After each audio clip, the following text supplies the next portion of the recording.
Okay, baby, that'll do. G'day, folks. G'day. I was in trouble with the police for mostly finding things before they were lost.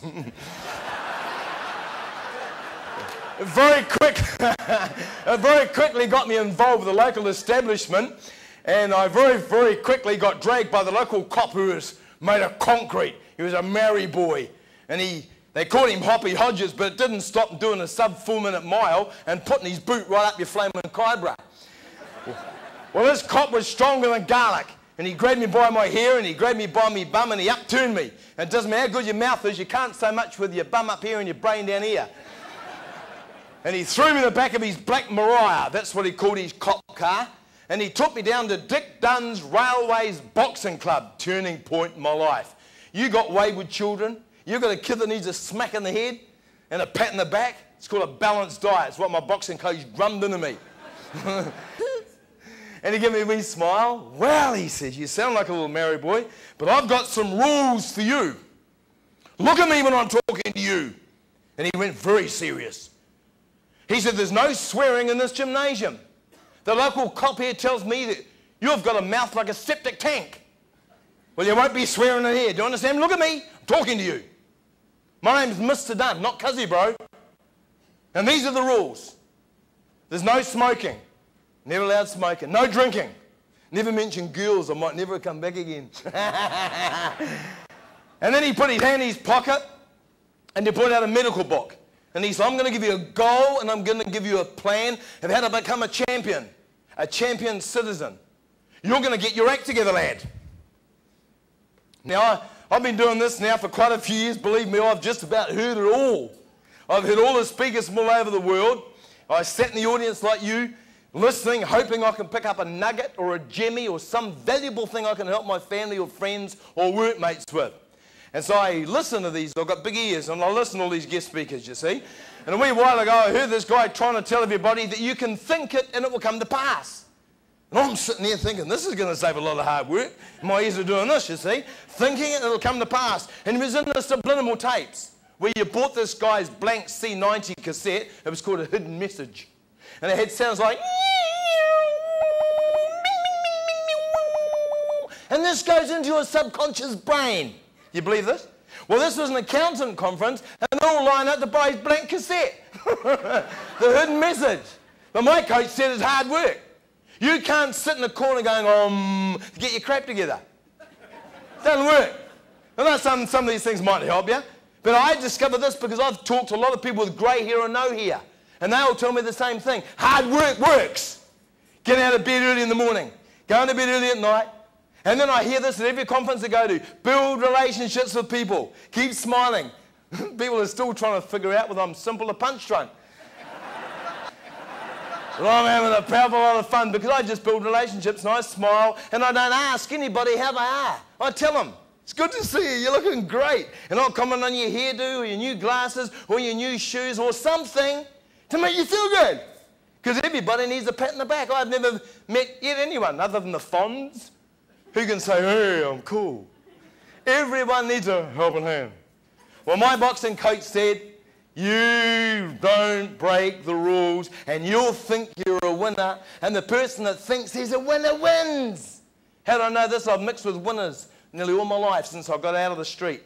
And my boxing coach drew this down for me when I was a bubblegum kid. I think I drew on this. I like this. Right, here we go. Is this coming up somewhere? New invention. Hello. He wrote up here, Billy Graham, New Zealand boxing champion. Good to see your name up in highlights. Then he wrote this down. I'll promise you something, you promise me something.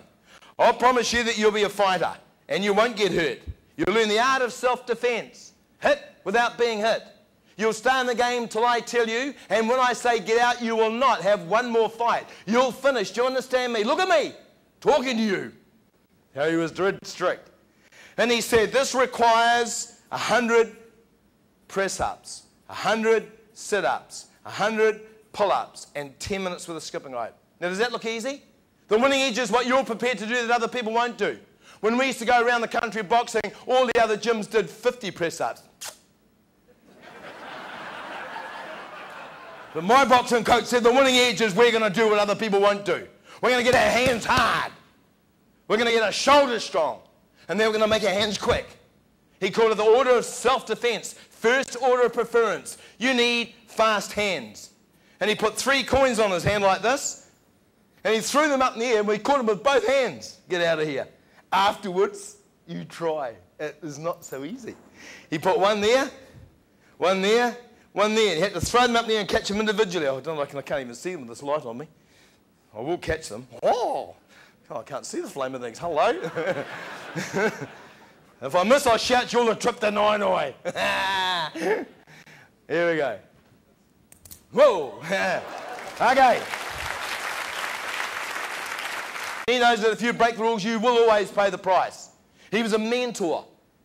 He never smoked, he never drank, he never even said blast. That was a swearing word to him. He wouldn't have language. He wouldn't let you talk loud. You had to talk with a low demeanour when you were in front of him all the time. You had to learn control, personal respect. He taught me this in the ring. I spent 25 years with this master. By the time I was 16, I won my first New Zealand senior men's title. The guy I fought in the final was 27 years of age. He'd knocked everybody out to get to the final, and I outboxed and ran for my life. When I got to the final, I was quite concerned for my welfare. And when we climb in the ring, you're trying to look tough, but when you haven't even got blimmer pubic hair, it's very hard to look tough. I get in the ring and I'm moving around like this, trying to look dangerous. He gets in the ring and he gives me a look like that, like concrete. He walks over to me and I thought he was going to shake my hand, but he didn't. He went like that and he grabbed me by my hair and he went, right down the side of my face. He said, "You're just a kid, I'm going to kill you, son." I didn't know what to say. I walked over the ring and I'm trying to keep moving. I'm shadowboxing in the corner. I said to my coach, did you hear what he said? My coach said, "Oh, yes, I did. And if he catches you, he will." Well, I ran for the look of my life and I won the fight.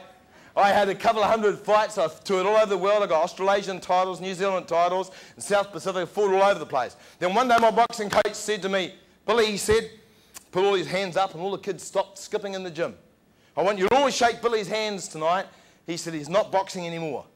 He said, "This is last night in the gym. I was 28. At 28, I was unhurt. I'd had a lot of fun with the game. But my boxing coach said, 'Billy,' he said, 'you can't write your own name down. You can't spell anything. You've got a major problem.' And he said, 'If you get hurt in this game, you will suffer.'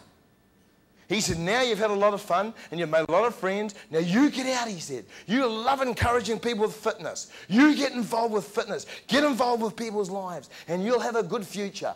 Wouldn't it have been great if Muhammad Ali's coach thought about him like that?